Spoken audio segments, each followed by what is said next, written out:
let you in on a secret. OPPO K1 is the first OPPO phone I've ever spent any time with. This means that I may talk a little bit more about OPPO's ColorOS skin that is new to me than I usually talk about skins. That said, OPPO K1 is, at this time, the lowest cost phone with an in-screen fingerprint reader. I'll be sure to show you how that works, as well as many of the intricacies of the budget OPPO K1. I'm Adam, tech editor with Gizmo China, and let's see if a lower budget smartphone can still have some fantastic tricks up its screen. The K1 box is pretty standard looking with white textured exterior and an understated K1 in the center of the middle. I really like that this one-piece box kind of folds out instead of separating into two pieces. Feels good. Inside you get a little package with a TPU phone case that is a tight fit, a SIM ejector tool, and warranty cards. Dig a little deeper, you get to the actual phone, and a bit further, a charger with micro USB. Yep, no USB-C here. For the K1, OPPO started with a somewhat standard 2018 phone design, then added a teardrop notch, a very funky color scheme underneath the glass back, and an in-screen fingerprint sensor. Yeah, it's a truly premium feature, but in a more budget range price point. The color options, Van Gogh Blue and Mocha Red, both have dual colors and a wickedly stunning lighting texture. Check it out. To be honest, I really don't like the purple on the bottom of the blue variant, and would have liked if they just kept it simpler and only had the blue. The red version has black on the bottom instead of the purple, which I think looks better. The back of the device has the dual camera and LED flash on the top left, with fairly large OPPO branding on the upper center. And that's it. Fairly nice, although I do feel the gold metal frames surrounding the camera and flash look a bit cheap and aren't really appealing. As far as the color options, which color do you like? Also, do you agree with the 2-color gradient choice by OPPO and wish to see it in more phones? At a slightly larger than standard size of 75.5 millimeters wide, 158.3 millimeters tall, and a paltry 7 millimeters thick, with a weight of only 156 grams, the OPPO K1 feels pretty fine to hold, especially for people that enjoy larger phones like myself. OPPO's been including this beautiful little teardrop front notch design on many of their recent phones. It's a decent design choice and certainly keeps the focus on the 6.4-inch Super AMOLED 1080 by 2340 screen. I'm guessing the additional cost of including the AMOLED screen was due to the in-screen fingerprint reader, which isn't something you can do with an LCD panel. The corners of the screen are a bit more rounded than I prefer, but otherwise I do like the screen and its super small bezels. Just above the notch is the ear speaker, which is clear and in a near perfect location. The K1 has the power button all alone on the right side, and the volume rockers are just below the dual SIM plus micro SD tray on the left. That's right, no hybrid SIM SD card tray, but 3 actual slots for each card. Pretty cool. On the top of the K1 is one of the noise cancellation microphones, while the bottom of the phone has the main microphone plus the downward firing speaker, micro USB 2.0 charging port, and a 3.5mm audio jack. Yeah. As for the speaker, if I told you it sounded okay, you wouldn't blink due to the price point, but I'm not gonna say that. The sound quality is actually quite good and pretty loud, if not a bit bright, without a strong low end. OPPO certainly went for clarity on this one. Let's listen.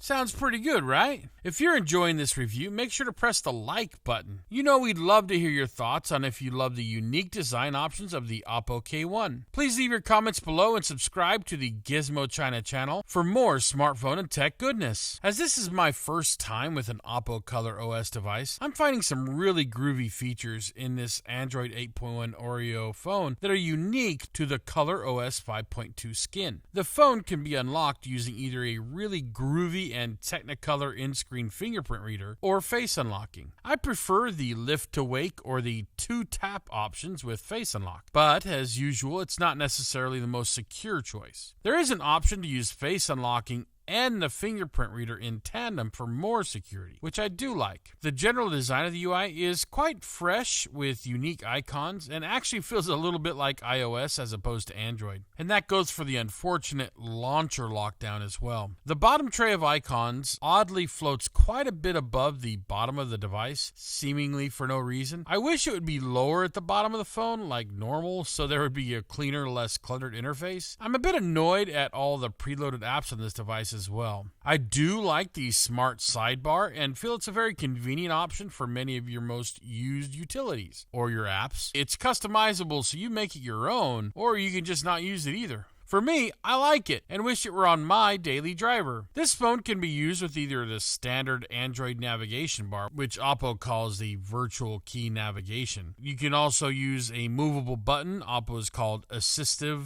ball.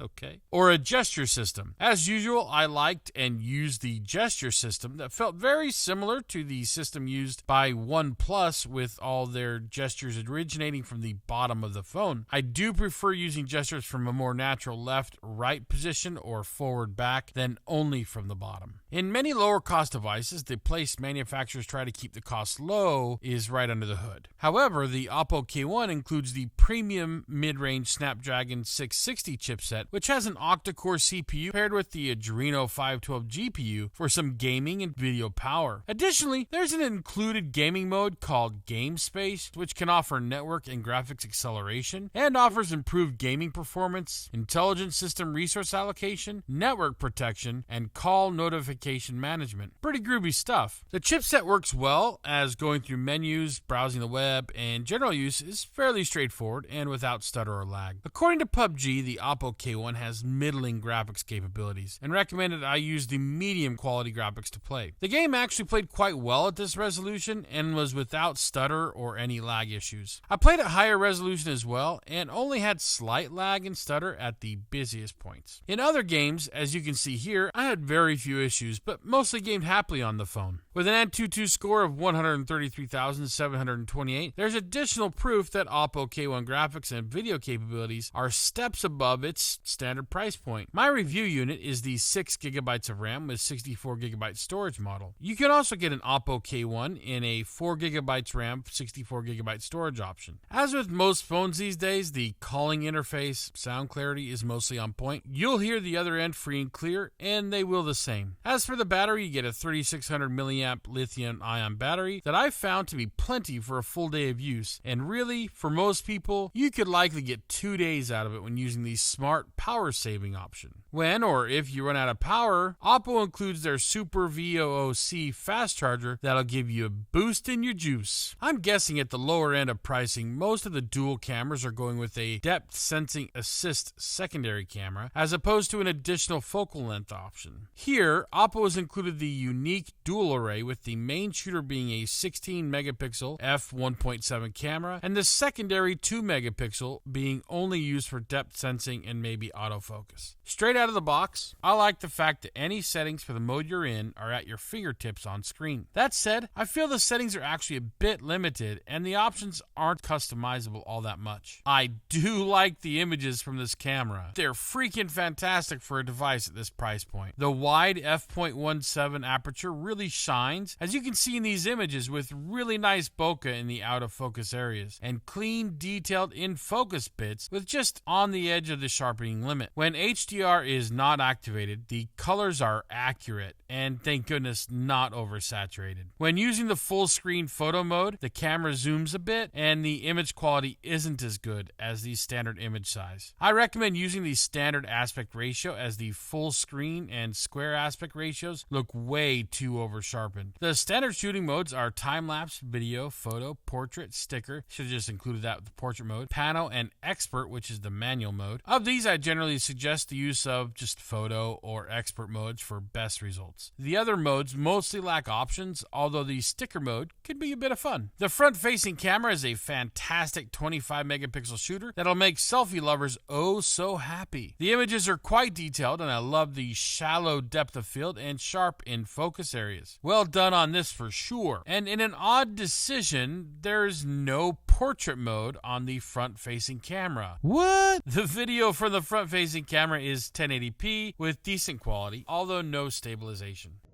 This is from the front-facing camera. As far as the main video modes go, you gotta be happy that this phone has 4K video with less crop than the 1080p video, which from the looks of what we're showing you now means that 720p and 1080p has a little bit of digital stabilization while the 4K just doesn't have any. Take a look at the video on screen right now to see the stability for yourself. Not bad, and I do find the image quality to be really usable. The OPPO K1 does have some focus hunting issues, especially in 1080p. I'd recommend sticking with 4K mode and getting a gimbal stabilizer of some sort for best results. There is an option in the main settings for video coding. OPPO keeps the language simple with efficient and best compatibility modes. Really, this is just the H.265 and H.264 codecs, so I'd recommend choosing the best compatibility option. I was pleasantly surprised with the camera on the K1. What are your thoughts? Do you think you'd be happy using the OPPO K1's camera for social media use?